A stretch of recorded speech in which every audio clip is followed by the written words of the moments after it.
This is Your Kick-Ass Life podcast, episode number 167.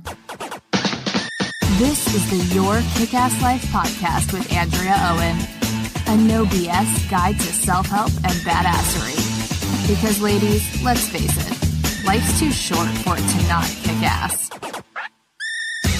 And here's your host, the girl who serves it up straight with a side of crazy, Andrea Owen.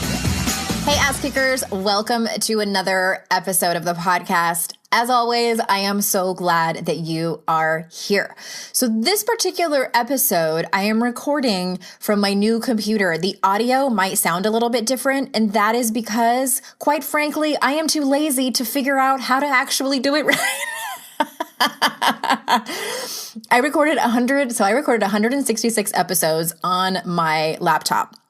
And it served me well. I knew that software backwards and forwards. And when I got a new computer, I got an iMac, which same software. I record solo episodes in GarageBand. Not that anyone cares. I record interviews on Skype and then move them over to GarageBand to edit. Actually, someone else edits them. But anyway, you don't need to know all the details about that. At any rate, there's GarageBand on this new desktop computer. So I'm like, oh, it's going to be the exact same thing. So I open it up. It's not the same thing. It's all new and improved because my laptop was like the 2012 version, which, as you know, in technology was like archaic at this point. So it's this new version of GarageBand. I have no idea how this works. And I open it up and it's like, womp, womp. I am the person. Raise your hand if you're like this. I hate troubleshooting. And I know hate is a strong word. I loathe, that's how I feel about it. I loathe like tutorials. Like I don't mind learning, but especially if it has to do with like electronics or software or anything like that. Like the manual for my car is like a phone book. And I'm like, I don't even want it. No. My husband's like, don't you want to know like what all these buttons do? And I'm like, that would be nice. Can you tell me? Can you do all of that? Like I would pay my 10-year-old son. That's actually a great idea to read it and figure out what I just found that there's like another glove compartment over on the left-hand side of the driver's side. I was sitting in the carpool lane and I was like, oh, there's another glove compartment over there. I feel like I don't have the patience for it, and it is so incredibly boring to me. I can't stay focused.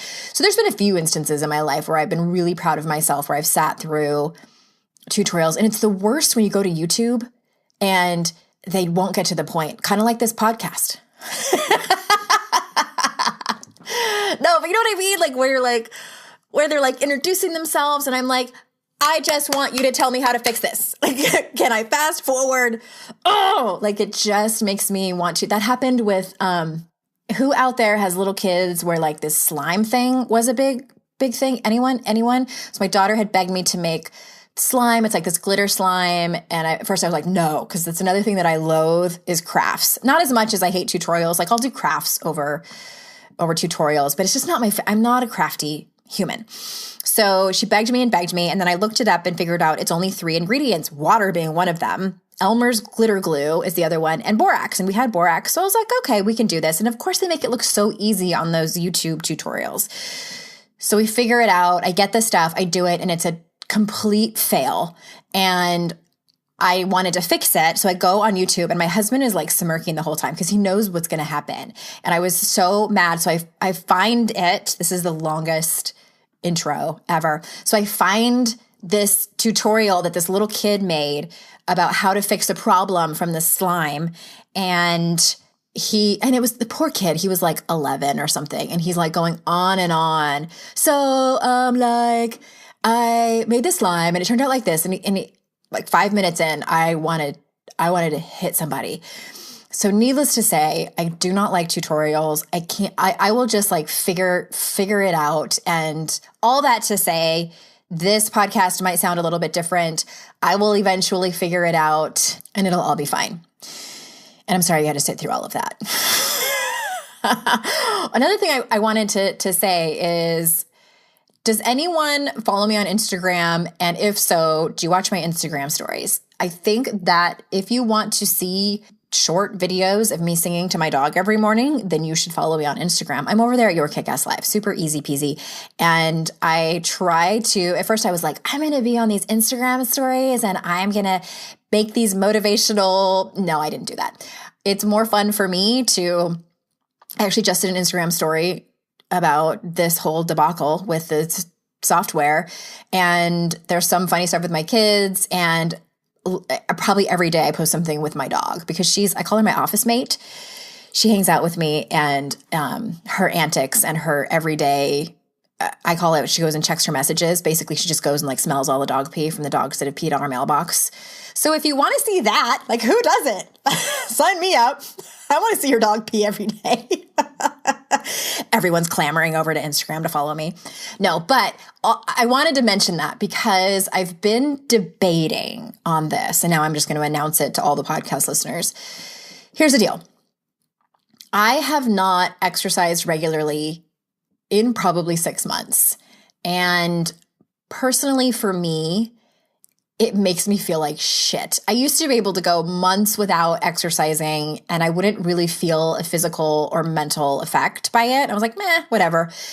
Now, at the ripe old age of 42, I feel it. So my body gets stiffer, like getting out of bed in the morning, I'm like, oh man, I feel older than I actually am. And yes, I've gained weight. I had to buy bigger underwear. So there's that. And it's really not, I don't have a scale. I haven't owned one in so many, many years. And it's really, I'm happy to say it's not about the weight. Like, is it a bummer that I had to buy bigger underwear and bigger shorts? And now at this point, I only have one pair of shorts that fit me. Kind of a bummer. But I'm happy to say, and I haven't talked about this on the podcast because I'm like, I really need to get clear on like, what is this about?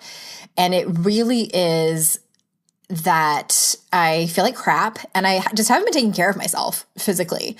I think we just go through these seasons of our life where that happens. And for like a hot minute, I felt bad about that. Like I should really have my shit together in this. And I went to college for exercise physiology. My background is fitness. It's not like I don't know what to do. I know exactly what to do. I have a TRX machine. I have free weights here. I have yoga mats. Like, shouldn't that just like, and all the apps, shouldn't this just like magically happen for me? And it hasn't, and I can blame it on the grief of my father. I can blame it on all these other circumstances. But at the end of the day, I just have not been prioritizing it. Why I'm telling all of you this is a couple of reasons. First of all, like I mentioned, I feel like we just go through these seasons of our life where that happens. And I'm at a point where I'm like, so that happened. That's my favorite mantra that I tell myself if I'm beating myself up or, shit happens. Like, that just happened. And it did. It happened for 6 months. And I feel badly, not like I feel badly, like I'm beating myself up. Like my body is just like, no, we can't keep doing this. This doesn't feel good. And so I made a commitment, and the last few days, well, I'm recording this about a week ahead of time, but for the last few days, and I decided, so my go-to when I've been in this place before is I sign up for a race. I sign up for a triathlon, or I sign up for a 10K or something like that. And then I end up killing myself in the process because it's not really what I want. Like I do it to I've done it to motivate myself. I think it worked maybe like the first time I did it. And then after that, I'm just like, God, I remember the last time I ran a 10K, it was a couple of summers ago. I hated every minute of it. I really did. And like the whole time I was feeling kind of sad because I'm like, I think I'm done with this kind of running. I think I'm done. And my body was just like, yeah, we agree. So what has happening now is I just started walking. I just started going outside in my neighborhood and going for walks. And you guys, I was sore. I was actually sore. My neighborhood has like a tiny hill. It's like not even... the elevation is not that bad, but I just have not been moving my body. And so that happened. I was sore and I got a blister and I walked 2.5 miles, but that's just where I'm at. And I wanted just to like say that out loud because I'm a normal human being who goes through these phases but I'm done. Like I've drawn a line in the sand and I started exercising again. So what does this have to do with Instagram and all of you is that I was thinking that what I'm going to do is make a commitment and intention at the beginning of every week. The beginning of the week for me is Monday. I know for some people it's Sunday. It's Monday for me. And I'm going to say like how many times I commit to work out this week. And it doesn't have to look a certain way. It's not going to be like leg day is Tuesday, which if that's for you, hell yes, do that. But for me, it's going to be like, I'm going to move my body X amount of times this week. I might go for a walk. I might go for a short walk, a long walk. I might just stretch the crap out of my body because that I need it. We have Just Dance on the Xbox, which is so amazingly fun. I might do that for 20 minutes. I'm just going to be really unattached to what it has to look like. What I'm going to do though, which is really something I just have to, is make the commitment in my calendar. So I'm going to put it in. For me, it works best in the morning. And I am going to declare that in my Instagram stories. So on Monday morning, you're going to see me, it's just going to be one or two quick things saying what my intention is for the week. And then that week, I'm going to hold myself accountable. And by no means am I saying like, can you count it for me and make sure that I do it? Please don't. But it's just my way of being accountable. So what I was thinking that I could do is, if you follow me on Instagram and you follow my Instagram stories, is that if you wanted to do something similar with exercise, where you want to move your body, or even if it's like, if you want to make sure that you meditate or you do yoga or you stretch or whatever it is that you do, you can do the same thing. You can make your commitments. And if you want to do your own Instagram story, I think that's amazing. Or if you want to private message me your accountability, I will read. I guess you're not reading it on Instagram stories. You're like more watching it. I guess it's messages, whatever. If you want to send it to me, then I'm happy to look at them. I can't promise that I can reply to every single person, but I am honored that you would share that with me.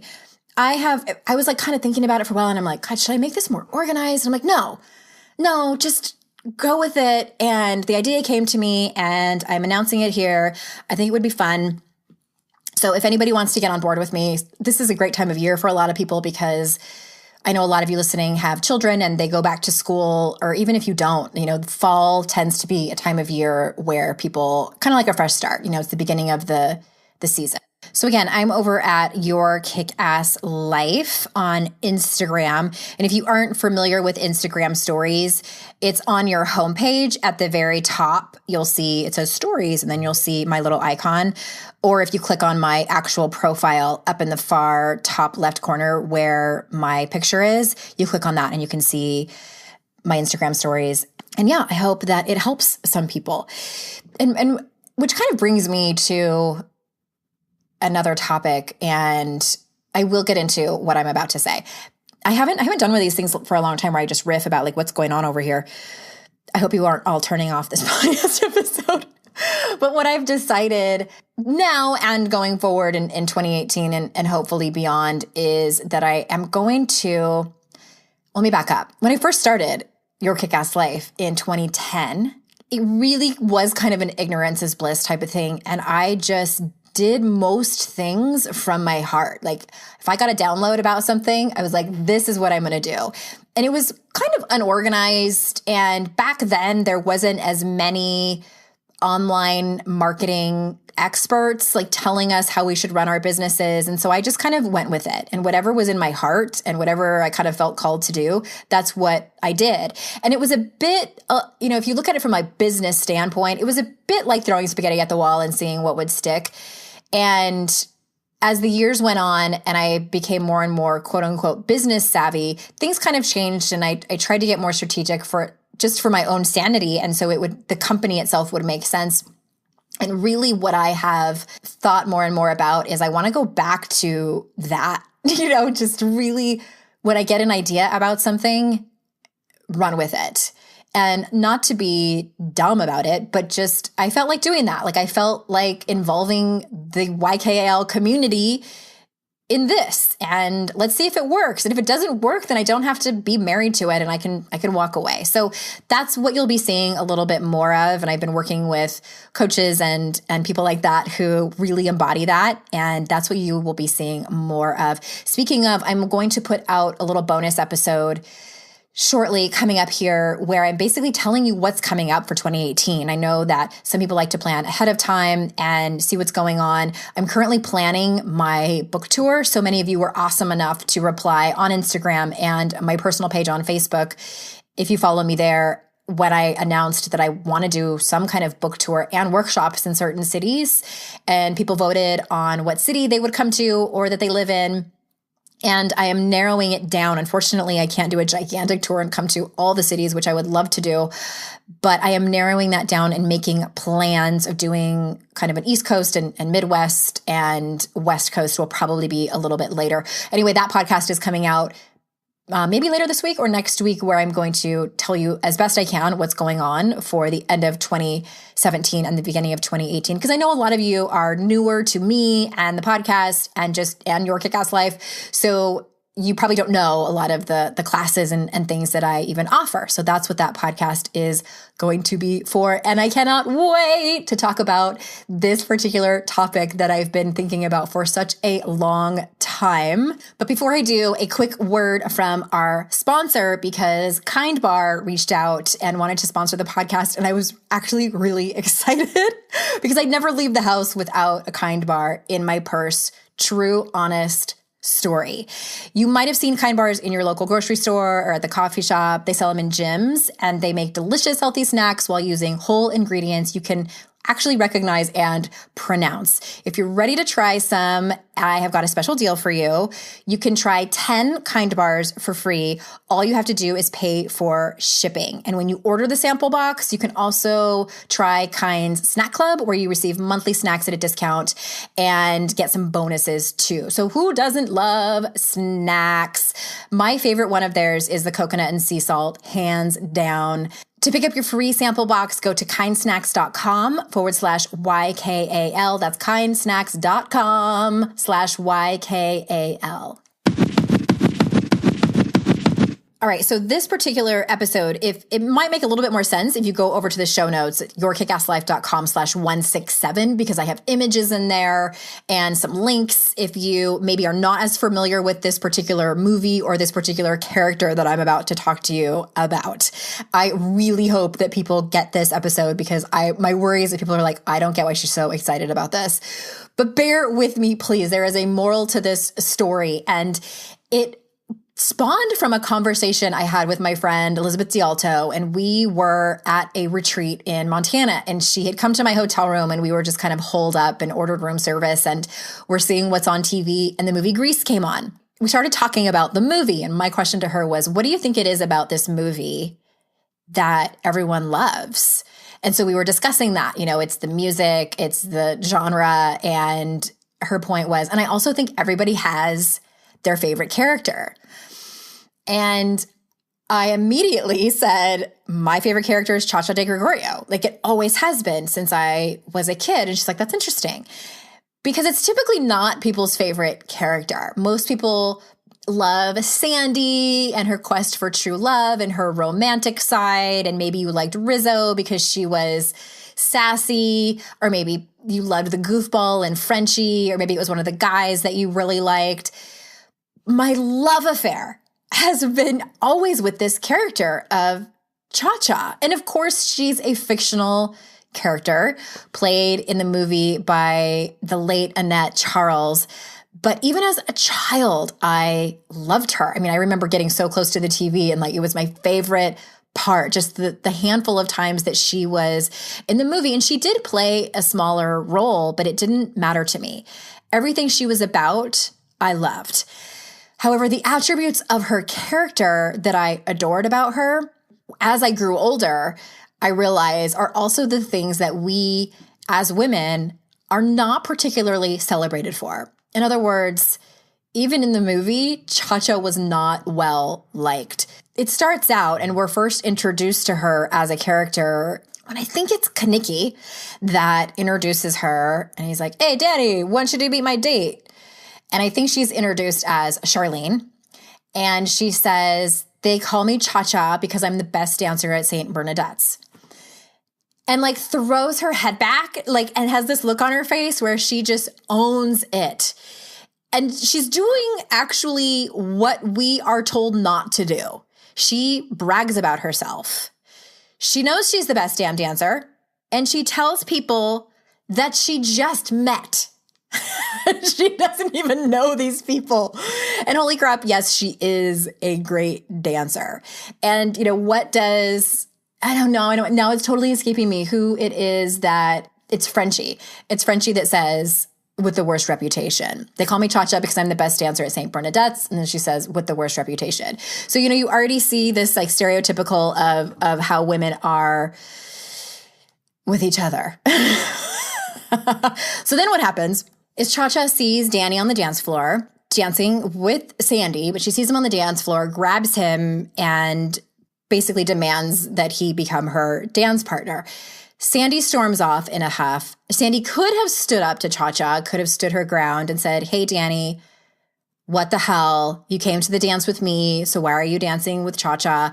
But no, since we all love Sandy so much, we feel sorry for her, and we hate Cha Cha for being such a bitch. And if you see the show notes, I have a screenshot of Sandy looking all sad in her white dress, storming out of the high school gym.